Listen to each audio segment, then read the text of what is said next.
Bonjour à tous, j'ai l'honneur et l'avantage de vous présenter ce nouveau journal du FCAT TV, mais pas pour longtemps, car nous avons 3 invités. Le premier, c'est une pile. Quand il jouait au foot, il allait plus vite que le ballon. Il a été aussi éducateur. Il a réussi l'exploit d'aller avec ses U15 en finale de la Coupe de l'Aube. Mais les gamins qu'il avait couvés ont été à son image trop rapides. Et sur la touche, il faisait « Pas si vite! Pas si vite !» Il est très apprécié du district, rêve d'être président. Il a un talent fou. C'est notre animateur vedette, l'inimitable, le célébrissime, j'ai dit Morgan Moison. Bravo. Salut Jean-Pierre. Salut Morgan. Je l'ai pas vu arriver. T'avais une panne de mobilette? Non. Bon. Tu es là? Tu es bien? Bon. Tout va bien. Alors, enchanté d'avoir enfin un remplaçant dans le journal. Bah écoute, ça fait du bien. J'espère que tu feras 30 à 35 ans l'animation du journal. Très bien. Le second, ses analyses sont toujours justes et modérées. C'est le fidèle parmi les fidèles. C'est le maître informaticien, c'est le maître organisateur, on l'a vu encore tout à l'heure. C'est le toujours souriant et l'irremplaçable Fred Prophète. Bonsoir mon Fred. Bonsoir Morgane. J'ai préféré le mien. T'as préféré le tien? C'était pas mal. Et pourquoi ouais, c'est vrai que pourquoi il était plus long sa présentation? Ah bah c'est un truc, écoute, oui mais c'est l'animateur vedette. Le troisième personnage, c'est un personnage multiple. C'est Mermoz avec ses lunettes, il est devenu sénateur avec sa tablette, c'est notre prompteur au crâne qui brille, il est là par vents et marées, c'est Hervé Roulette, pardon, j'ai nommé Hervé Rouleau. Merci Hervé d'ailleurs. Il y en a un quatrième. Attends, il vient. Voilà, il y a. Bon, par contre, là, on va avoir un problème. Qu'est-ce qui tient la tablette? Il n'y a plus rien. Si, il y a encore. J'y vais, là. Non, mais c'est pas possible, ça. Je trouve que c'est le bordel quand même quand tu... Oui, non, mais attends, c'est des répentants. Le petit dernier est toujours fidèle au poste. Il est épais comme un litre de vinaigre. Il se fait reprendre de voler plus souvent qu'à son tour. Avec ou sans bonnet, c'est notre caméraman, Pierre Robert.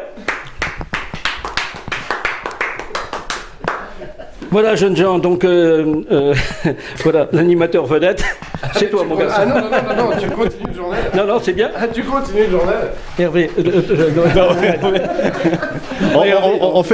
En fait, il cherche un échappatoire, là, tu vois. Oui, bah écoutez, moi j'ai rempli ma mission, hein. Bon, comment ça va, messieurs? Bah écoute, ça va que c'est une initiative du président, hein. Oui. C'est important de le souligner. Ouais, tout à On a fait. été au courant au dernier moment où tu avais préparé ton petit truc et tu voulais, avant de mourir, avoir l'honneur de présenter le début du journal. Exactement. Non, merci en tout cas, c'est sympa. Tu sais, j'endormais sans en disant qu'il faut choisir quand est-ce qu'on va mourir. Parce que si tu meurs le même jour que Morgane, c'est mort. Oui, tu voles la vedette. Bon, bah écoute, on verra, on fera ce qu'on pourra, on verra. De toute façon, ça, on n'est pas maître de son destin. Exactement. N'est-ce pas? On va peut-être reprendre nos places là, parce que là, oui, je me sens plus à l'aise là, tu vois. Voilà. Et ben voilà, bonjour à tous, bienvenue au journal du 7. Ça fait bizarre, hein, du coup. Hein. Bon, en tout cas, Jean-Pierre, merci beaucoup. C'était super cool d'avoir cette initiative de ta part. D'autres longs, hein, Pierre, dimanche prochain, si tu veux me faire des fleurs comme Jean-Pierre m'a fait, ça me va bien. Les résultats du week-end. Mais n'empêche que je suis un peu jaloux quand même. Bon, enfin bref, résultats du week-end. À savoir qu'il y a eu le Téléthon, hein, où tous nos petits ont joué hier après-midi, ça s'est super bien passé. Alors, le résultat du week-end. Le résultat du week-end, donc en U15, victoire de la 2 face à Aube Sud Loisirs par 8-0. Voilà, au moins comme ça c'est fait. On a gagné. Ce qui veut dire que ce week-end, toutes les équipes du club ont gagné. Voilà. Aucune défaite, président, ce week-end. C'est formidable. C'est un bon week-end. On va arroser ça après. Donc je sais que tu as pas mal de choses à raconter, surtout au niveau de la journée nationale des débutants, mais tu as pas mal à parler ce soir, donc... Oui, j'ai pas mal à parler parce que souvent, comment dirais-je, souvent, On dit qu'on pense. Non, venez. On va te laisser parler. On dit souvent qu'on pense qu'à notre équipe première, alors qu'on fait beaucoup de choses pour nos jeunes. Donc, qu'est-ce que l'on fait pour nos jeunes? Je vais venir avec toi. Oui, viens avec moi, comme ça je me sentirai moins seul. Au moins, tu es le fidèle parmi les fidèles, n'est-ce pas? Voilà. Donc, d'abord, notre seul salarié à plein temps, c'est pour l'école de foot. C'est Jérémy qui est à l'école de foot. Nous avons pratiquement 350 enfants de moins de 13 ans et nous en avons refusé une centaine. Ils viennent d'un peu partout, il y a 50% qui ne sont pas issus de 4 communes. Notre école de foot est labellisée, comme vous le savez, Excellence, et ceci jusqu'en 2020, et il n'y a quand même pas beaucoup dans le département qui sont label Excellence. Nous avons un partenariat, comme vous le savez, avec 2 collèges. Le collège de la Villeneuve à Saint-André et le collège de Eureka où nous avons une section arbitrage, donc section sportive à la Villeneuve, section d'arbitrage à Eureka à Pont-Sainte-Marie. Nous organisons chaque année, et c'est bientôt, le challenge Marcel à Télésa, et ça c'est pour nous 11 et nous 13. C'est au COSAC de Pont-Sainte-Marie, comme vous le savez, c'est au mois de février, mais je n'ai plus la date en tête. Nous avons obtenu cette saison 6 services civiques. Nous avons une féminine qui est en BMF. Et nous avons également accueilli 2 BPJEPS.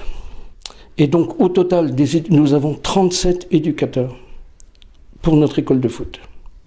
On a 2 de nos vice-présidents qui sont aussi à l'école de foot, André, Patrice, alors que nous n'avons qu'un pour les seniors, c'est Hervé Roulette, que j'ai en face de moi.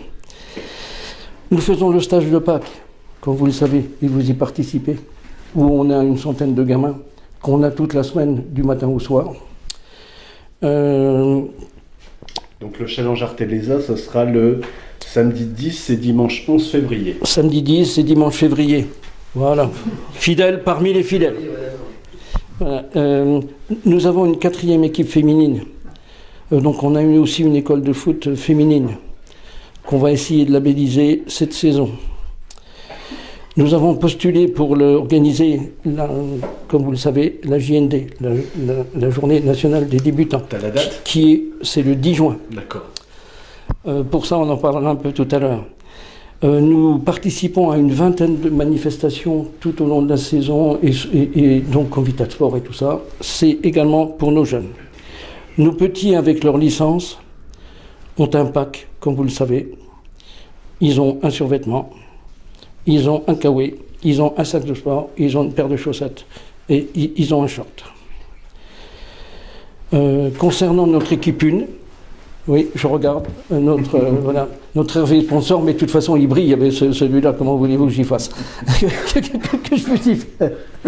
Donc, comme vous le savez, de toute façon, notre équipe 1, évidemment, on parle beaucoup de notre équipe 1 et tout. Pourquoi? C'est parce que c'est ce qui est médiatisé, et puis c'est aussi notre levier de fidélisation, parce qu'il faut bien qu'on fasse rêver nos jeunes si on ne veut pas les remettre dans la rue trop tôt. N'est-ce pas, monsieur Fresne? Tout à fait. Prophète. Donc, tu peux donner ton analyse, comme ça va me reposer un petit peu. Tu veux que je te dise quoi? Qu'est-ce que tu en penses? Moi je pense que de toute façon un club c'est l'ensemble de tous les licenciés, ça part du gamin de 6 ans jusqu'au senior. C'est vrai que l'équipe Fagnon c'est la vitrine un peu du club, et ça permet aussi aux jeunes de se projeter et puis voir éventuellement jusqu'où ils peuvent aller. Donc c'est vrai qu'on a tendance, à parler beaucoup d'eux, mais sans les jeunes, c'est vrai que le club n'existerait pas. Hein, c'est quand même notre vivier, nos futurs espoirs, et donc c'est vrai qu'on a l'impression qu'on parle pas beaucoup d'eux, mais en fait on essaye de faire un maximum pour eux. La preuve hier avec le Téléthon, donc qu'on a organisé hier. Combien de jeunes sur l'après-midi? Combien de jeunes sur l'après-midi? Une bonne centaine. On va dire une bonne centaine. Donc il y avait les U6, U7, les U8, U9 et les U10, U11 en deuxième partie. Donc il s'est très bien passé. dans une très bonne ambiance comme d'habitude, quoi. Donc voilà, on essaye d'être un petit peu partout, donc voilà. Et moi, je vais relever un petit peu justement ce que tu as dit, Jean-Pierre, par rapport aux jeunes. Je pense qu'il faut déjà avant tout savoir que le FCAT est le plus grand club amateur de la région. Au niveau les pros ont moins de licenciés. Au niveau des licenciés, je pense que pour un club qui a 3 ans, c'est déjà quand même quelque chose d'énorme. Il y a forcément des choses encore à améliorer, mais je pense qu'on y travaille et c'est peut-être aussi pour ça qu'il y a des réunions toutes les semaines. Mais je prends l'exemple d'un club pro. On peut pas aujourd'hui dire que les jeunes dans les clubs pro, dans le centre de formation, ont autant que les pros. Donc, c'est à la même échelle. Effectivement, nous, l'équipe senior, c'est la locomotive du club. S'il y a une accession la saison prochaine au niveau national, les médias parleront beaucoup du club par rapport à cette accession-là. Les jeunes, oui, on est là pour les soutenir. On fait tout pour les faire avancer, les faire progresser. Il faut aussi savoir que tous les éducateurs sont des éducateurs diplômés. Après, il y a des dirigeants pour accompagner ces éducateurs-là, mais dirigeants veut bien dire bénévoles.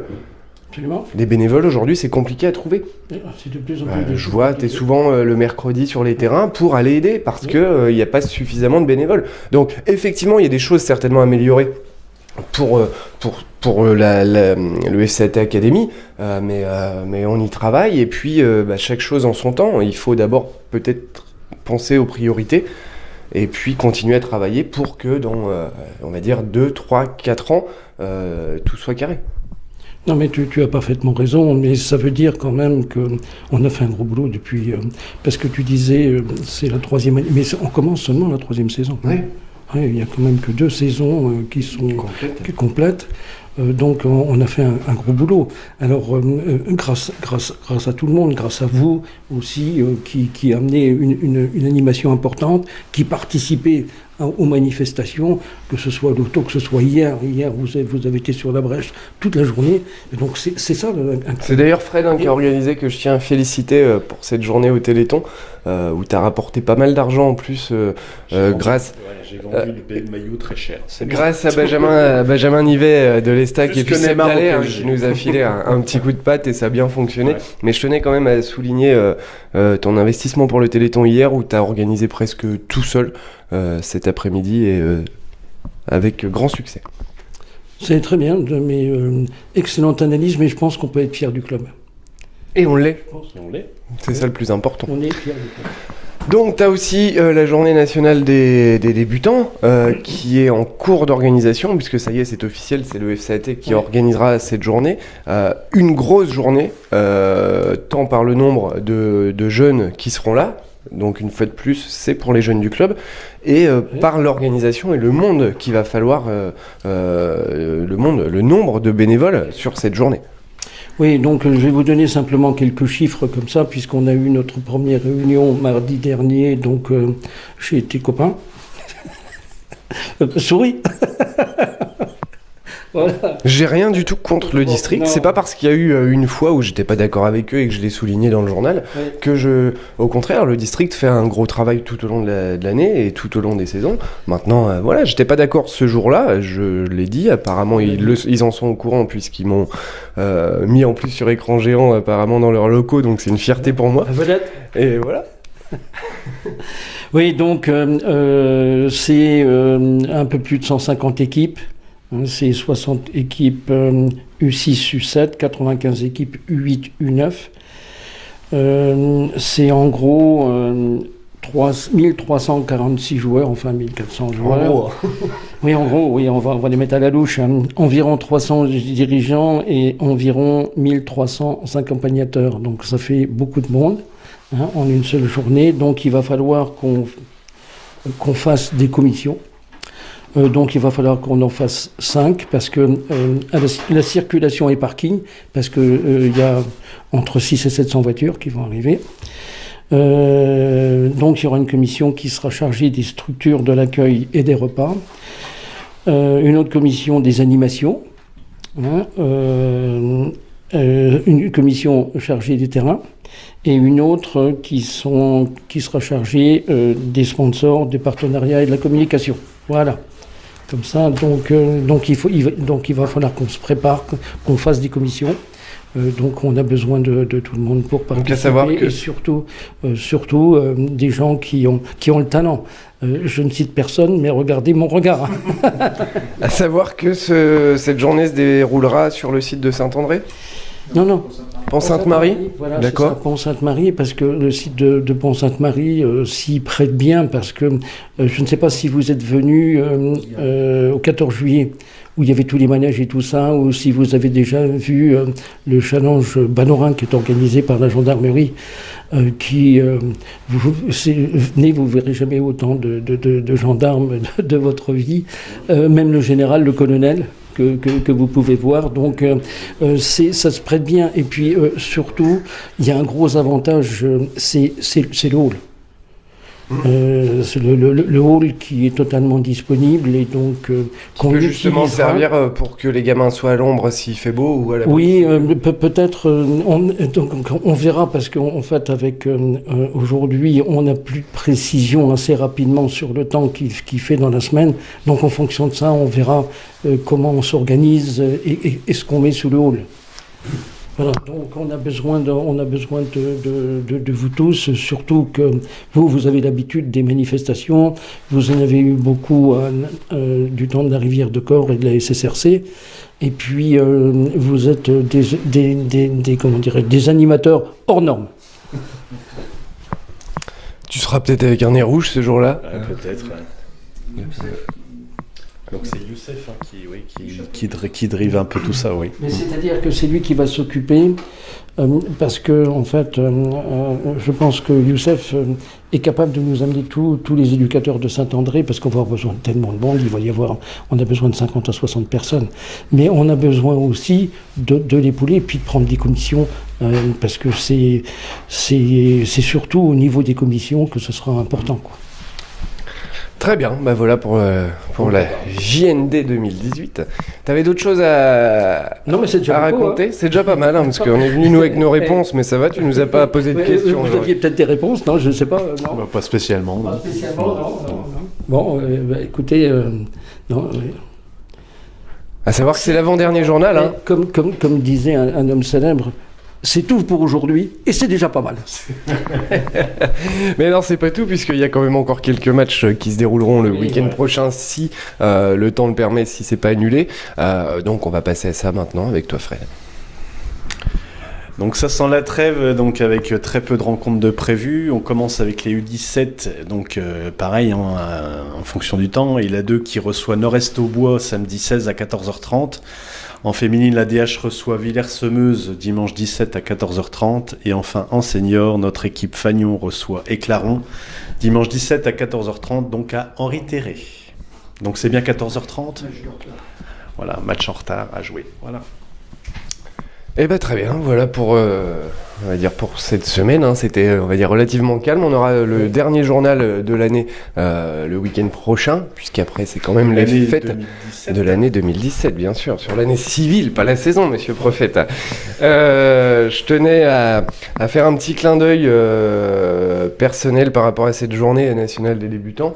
À mon avis, il suffira d'une étincelle pour réussir à allumer le feu et pour avoir du monde à cette journée. Voilà, clin d'œil à cette personne qui nous a quittés et à qui, je pense, ça m'a beaucoup touché aussi. Donc voilà, je tenais à en parler. Merci mes amis, mes chers amis. Monsieur le nouvel animateur, je vous laisse donc le micro pour saluer votre public. Ça y est, moi j'ai rempli mon rôle, maintenant je... Ah non, t'as commencé le journal, tu le termines. Non. Généralement, bon alors, termine. De toute façon, alors à bientôt. Donc à la semaine prochaine. Salut. Et donc pour le dernier journal exceptionnel de l'année. Exceptionnel de l'année. Avec des surprises ? Ah, ça c'est à toi de nous le dire. Bonne semaine à tous. C'est ça. Bon. Bonne semaine à tous, salut.